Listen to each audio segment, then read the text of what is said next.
저는 세액공제가 뭔지 잘 몰라서 설명 좀 부탁드려요. 우선은 세액공제라는 게 소득이 생겼으면 이렇게 세금을 다 내는 게 맞잖아요. 근데 이제 조세 정책적인 이제 목적으로 혜택을 주거나 또는 이제 제재를 하거나 하기 위해서 이렇게 공제라는 제도를 두고 있어요. 그중에 공제라는 부분은 이제 혜택이라고 보면 되겠죠. 그래서 현재 이제 실업자가 많아져서 이제 고용을 좀 창출하면은 그럼 이제 공제를 좀 해주고 육성하는 산업이 있는데 이제 거기에 관한 투자를 한다. 그게 투자 세액 공제를 해주고 이런 식이거든요.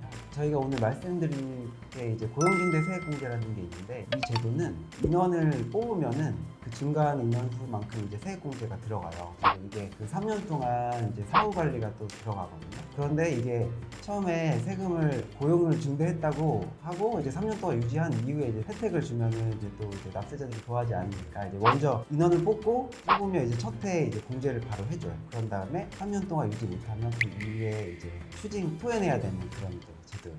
그러면 나중에 실제로 추징당하는 케이스가 있나요?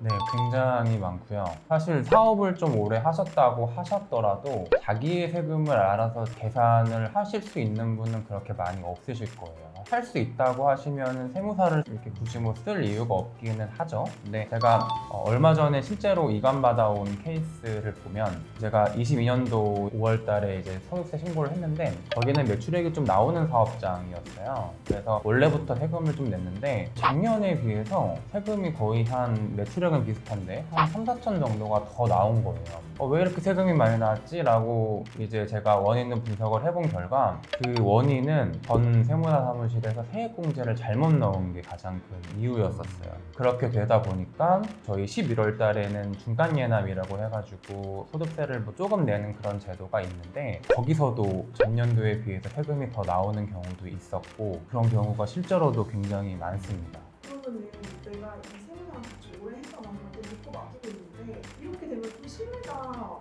어긋나는 거잖아요. 내가 지금 사업 관리가 잘 되고 있는지를 혹시 체크할 수 있는 거예요? 셀프 체크가 힘들죠. 그래서 이제 세무사, 이제 세무 대리인이 필요한 거고 법적인 또 세액공제가 있는데 뭐 사후 관리나 여러 가지 요건이 있다. 그러면 이제 미리 저희가 연말이 되기 전에 안내를 해드려요. 이러한 주의사항이 있고 현재 이렇게 사후 관리가 잘 되고 있는지 저희가 점검을 해드리는 거고 사장님과 이제 커뮤니케이션 하면서 맞춰가는 거죠, 요건을. 셀프 체크는 굉장히 어려워요. 세법이라는 게 저희도 계속 매년 바뀌기 때문에 뭐 저희도 다 판단할 수는 없고 그렇기 때문에 그 대표님들께서는 이제 사업도 하시는데 더도 이제 힘든 부분이긴 하죠. 이제 5월이나 3월 달에 자기의 세금을 알게 되는 경우가 많은데 보통은 이제 얼마를 내는지에만 관심이 좀 많으세요. 실제로 이제 그분들께서는 뭐 저도 세금을 내는 사람이긴 하지만 자금 부담을 얼마나 해야 되는지가 되게 피부에 와닿는 중요함이거든요. 근데 사실 그 금액이 어떻게 나왔는지는 꼭 한번 짚어 보셔야 되고 말씀하셨지만 사후관리라는 거를 무조건 받아야 되는 그런 항목들이 많기 때문에 내가 전에 냈던 세금이 어떠한 식으로 해가지고 계산이 되었고 이거를 계속 이 수준으로 내기 위해서는 앞으로 내가 뭘 해야 되는지를 먼저 들으셔야 돼요. 이게 뭐 법을 꼭 알고 계셔야 된다는 말씀은 아니고 내가 사업장에서 세금을 좀 줄이기 위해서 어떠한 거를 계속 해야 되는지 사장님이나 대표님께서 미리 알고 계시는 게 굉장히 중요합니다. 이런 부분들을 무조건 연말이 가기 전에 좀 체크를 해줘야 돼요. 그렇죠. 아무래도 지금 말씀드린 뭐 고용중개 세액공제나 아니면은 뭐 투자 관련된 공제나 세액공제들이 굉장히 많지만 이게 어떠한 증거가 있어야지 저희도 세액공제라는 거를 넣을 수 있는 거고 그러한 증거를 만드는 거는 일단 올해 내로 다 끝을 내야 됩니다. 혹시 그런 상황이 있을 때 세무사님들이 직접 어떻게 하시나요? 뭐 사장님 입장에서는 이제 날벼락이죠.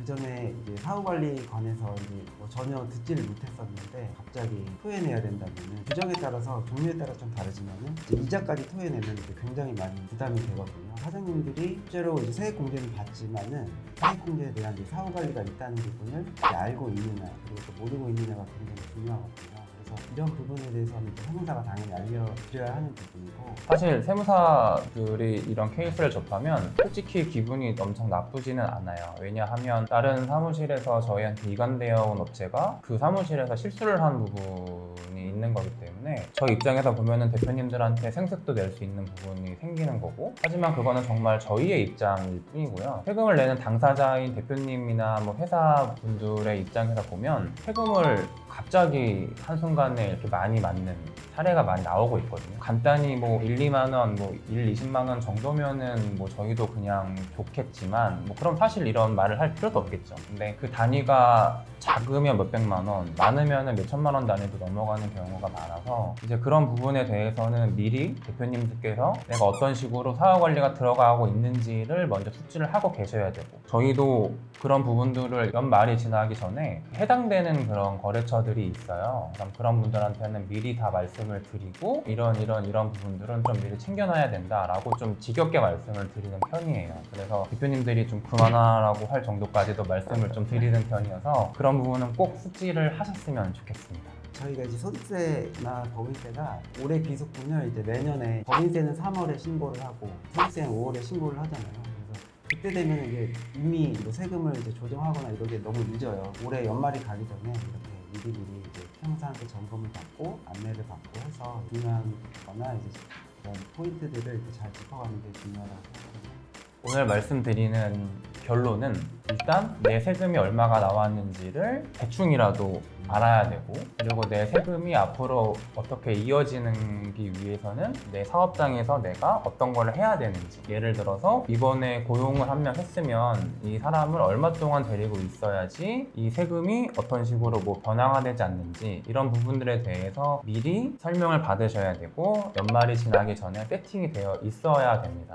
이거를 모르시면 이제 세금 폭탄을 맞으실 수가 있기 때문에 이런 부분은 꼭 유의하시고 연말이 지나셨으면 좋겠습니다. 감사합니다. 감사합니다.